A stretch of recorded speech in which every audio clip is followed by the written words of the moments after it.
Mabilis na natugunan ng iba't ibang ahensya ng pamahalaan ang pangangailangan ng mga residente na lumikas dahil sa pagbuga ng usod ng Bulkang Mayon.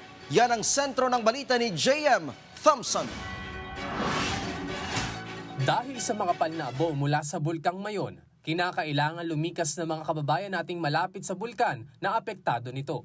Nagsimula namang mamahagi ng tulong ang Department of Social Welfare and Development o DSWD Bicol Region. Mayroong tinatayang mahigit sa 300,000 family food packs at 27,000 ready-to-eat food boxes at 15,000 non-food items kagaya ng damit ang nakahandang tulong para sa apektado ng abo. Nitong Sabado ng hapon nga ay nagbuga ang Bulkang Mayon ng Pyroclastic Density Current o uson na mahigit sa 50 barangay sa Albay ang nabalot ng makapal na abo.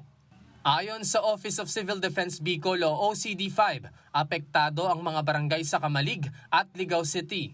Nagbahagi naman ang OCD5 ng mahigit sa 200 kahon ng face mask sa mga munisipalidad ng Daraga, Kamalig, Ginobatan at Ligao City.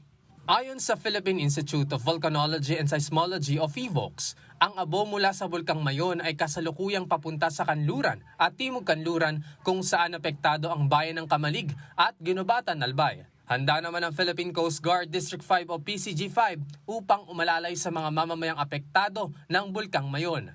Mayroong mahigit sa 100 personnel na ang nakahanda para sa immediate response operations, kabilang ang tulong sa evacuation sites para sa mga komunidad na apektado nito. Nakaantabay rin ang Bureau of Fire Protection 5 at may mga nakadeploy na ring personnel na kasalukuyang tumutulong sa mga apektadong lugar. Ayon sa PHIVOLCS, kasalukuyang nasa Alert Level 1 ang Bulkang Mayon at nananatili itong aktibo. Patuloy naman nilang itong binabantayan para sa mga posibleng volcanic activities upang masiguro na ligtas ang mamamayang apektado ng abo mula sa Bulkang Mayon. JM Thompson para sa Pambansang TV sa Bagong Pilipinas.